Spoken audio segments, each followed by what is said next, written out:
सभी साथियों को जोहार, जिंदाबाद, आपकी जय, जय सेवा।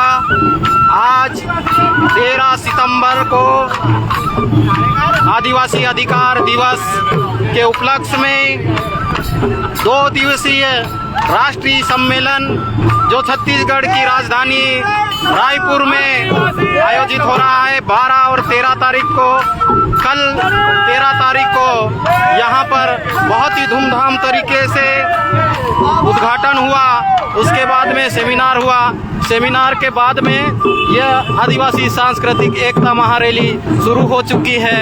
यहाँ जय स्तंभ चौक से छत्तीसगढ़ के राजधानी रायपुर के जय स्तंभ चौक से प्रारंभ होकर यहाँ से अभी हम ऑडिटोरियम के लिए निकल चुके हैं। यह ऐतिहासिक क्षण आप लोगों के समक्ष प्रस्तुत है। आज इस ऐतिहासिक मौके पर जब संयुक्त राष्ट्र संघ द्वारा 13 सितंबर 2007 को आदिवासियों के मानव अधिकारों की घोषणा की गई थी, जिसमें 46 अनुच्छेदों का उल्लेख है, उसके उपलक्ष्य में भारत देश में आदिवासी समन्वय मंच भारत के माध्यम से देश के तमाम संगठनों के कार्यकर्ता द्वारा हर साल इसे सेलिब्रेट किया जाता है और आदिवासियों की ज्वलंत समस्याओं के ऊपर चर्चा की जाती है। आदिवासियों के प्राकृतिक और संवैधानिक अधिकारों पर चर्चा की जाती है। इस ऐतिहासिक क्षण का आप लोग आनंद लीजिए। इसकी शुरुआत आदिवासी समन्वय मंच भारत के द्वारा 2016 से भारत देश में की गई है। पहला कार्यक्रम जंतर मंतर नई दिल्ली में हुआ था, दूसरा कार्यक्रम महाराष्ट्र के नागपुर शहर में हुआ था और तीसरा रांची में, झारखंड की राजधानी रांची में हुआ था और चौथा जो है हमारा कार्यक्रम मैसूर कर्नाटका में, 5वां भिलौड़ा गुजरात में और छठा जो है आसाम दीपू में, नॉर्थ ईस्ट में, वहाँ के आदिवासी समुदाय को जोड़ने के लिए किया गया था।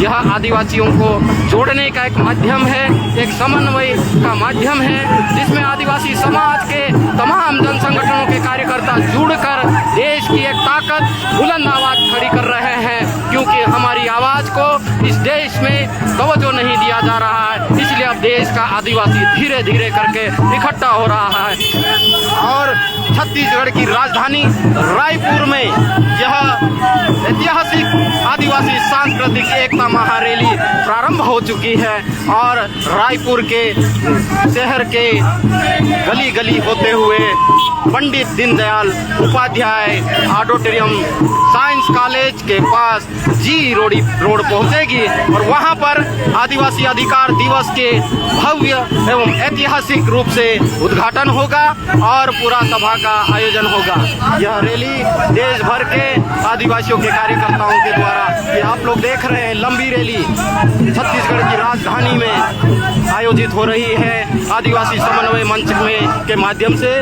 देश के आदिवासी जुड़ रहे हैं और तमाम संगठन के कार्यकर्ता जुड़ रहे हैं और धीरे धीरे करके आदिवासियों की ताकत को बुलंद कर रहे हैं, मजबूती प्रदान कर रहे हैं। हमारे देश के संविधान में आदिवासियों के लिए तमाम प्रकार के संवैधानिक प्रावधानों का उल्लेख किया गया है, जिसमें सबसे महत्वपूर्ण प्रावधान है 5वीं अनुसूची। लेकिन दुर्भाग्य की बात है, आजादी के 75 साल अमृत महोत्सव के अवसर पर भी इस देश में संवैधानिक प्रावधान अर्थात 5वीं अनुसूची का अमल नहीं हुआ है। इसलिए देश का आदिवासी इकट्ठा हो रहा है, एकजुट हो रहा है। पढ़ा लिखा वर्ग, चिंतक वर्ग, रिसर्चर लोग इकट्ठे होके अब कोने कोने में देश के अलग अलग क्षेत्र में अपनी आवाज को बुलंद कर रहे हैं। उसी के उपलक्ष्य में आदिवासी समन्वय मंच भारत के द्वारा आयोजित आदिवासी अधिकार दिवस के उपलक्ष्य में यह आदिवासी सांस्कृतिक एकता महारैली धीरे धीरे जय स्तंभ चौक से,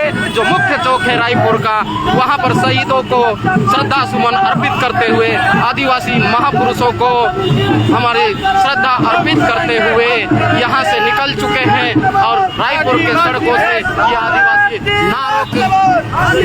नारों की झनकार के साथ में ये देखिए आप लोग, दोस्त जुनून उमंग जज्बा देखिए ये आदिवासियों का।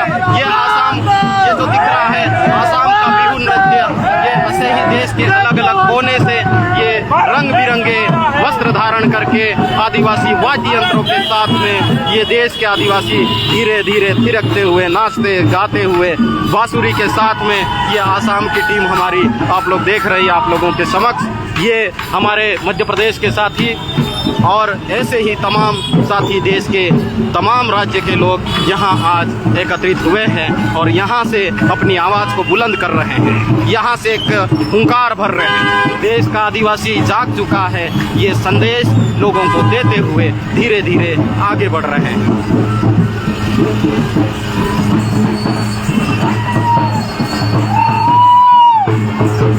ये मध्य प्रदेश के रंग बिरंगे वस्त्र धारण किए हुए साथी, पगड़ी के साथ में जो हमारी मूल पहचान है, गोफन के साथ में ये राजाराम मेहता जी थिरकते हुए अपने अलग जुनून और अंदाज में ये जोश और जुनून देखिए। अब देश के आदिवासी अपने अधिकारों को लड़ने के लिए नाचते गाते झूमते हुए निकल चुके हैं। अब रुकने वाले नहीं हैं, अब ठहरने वाले नहीं हैं। ये एहसास हम सबको हो रहा है धीरे धीरे और देश के मुख्य धारा के लोगों को भी एहसास हो रहा है कि आदिवासियों की आवाज़ को अब हम ज़्यादा समय तक दबा नहीं सकते। ये देखिए,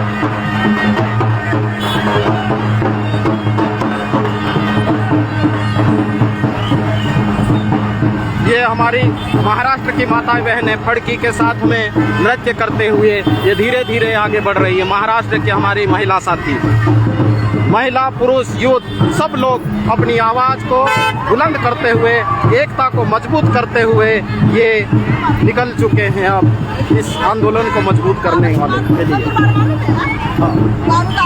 ये हमारे गुजरात के मनोज भाई